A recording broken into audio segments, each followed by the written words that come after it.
Welcome to MMC news. భక్తులందరికీ ఆహ్వానం. అమ్మలు కన్నా అమ్మ, ముగ్గురమ్మల మూలపుటమ్మ. భక్తుల పాలిట కొంగు బంగారమై కోరిన కోర్కెలు తీర్చే కల్పవల్లి తిరుపతి జిల్లా వెంకటగిరి టౌన్ ఎన్టీఆర్ కాలనీలో వెలసియున్న శ్రీ శ్రీ శ్రీ ముత్యాలమ్మ అమ్మవారి జాతర మహోత్సవం మార్చి 11, 12 తేదీ బుధ, గురువారాల్లో జరుగును. ఈ అమ్మవారి జాతర మహోత్సవానికి 50 మంది భక్తులు విచ్చేసి అమ్మవారిని దర్శించుకుని అమ్మ కృపకు పాత్రులు కావలసిందిగా కోరుచున్నాం. ఇట్లు ఆలయ కమిటీ.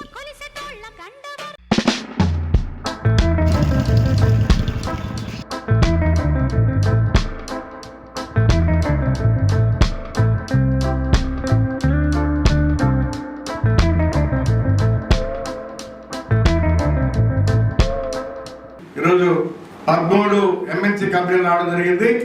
వాళ్ళు అన్ని రకాలుగా మమ్మల్ని ఇంటర్వ్యూ చేస్తారు. 5వ తరగతి నుంచి తీసుకుంటున్నారు.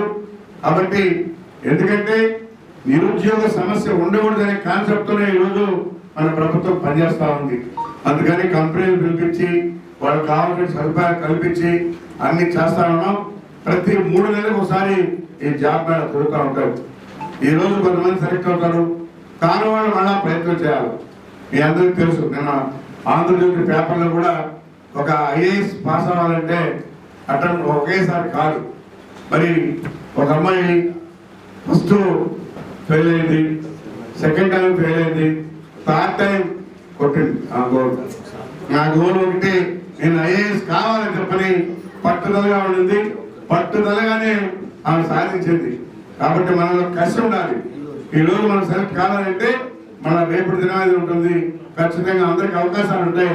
కాబట్టి మీరు అందరూ కూడా వినియోగించుకోవాల్సిందిగా కోరుకుంటూ, మీ అందరికీ ఎప్పుడు నా సహాయ సహకారాలు ఉంటాయని చెప్పి కూడా తెలియజేస్తూ, ఏదైనా అవసరమైతే నా దగ్గర రావచ్చని చెప్పి కూడా తెలియజేస్తూ సెలవు తీసుకుంటున్నాను. అంటే ఉన్న కంపెనీని కూడా తరగతి పరిస్థితి ఏర్పడిపోయింది. లేకపోతే ఆ కంపెనీ ఈరోజు తెలంగాణకి వెళ్ళిపోతుంది. దానిలో కూడా మన చాలా మంది పనిచేస్తా ఉన్నారు. ఎందుకంటే నేను నిన్న అసెంబ్లీలో కూడా చెప్పాను, మా సీఎంకి లెటర్ ఇచ్చా. ఏమని, ఈ విధంగా మా ఏరియాలో పరిశ్రమలు లేని దానివల్ల మా వాళ్ళు ఏ సిసిటీ 70 కిలోమీటర్లు మ్యాన్గూరు పోతున్నారు. మ్యాన్గూరు కూడా 40 కిలోమీటర్ల పైన ఉంటుంది. కాబట్టి మా దగ్గరలో ఏదైనా పరిశ్రమ ఏర్పాటు చేయాలని చెప్పుకున్నా.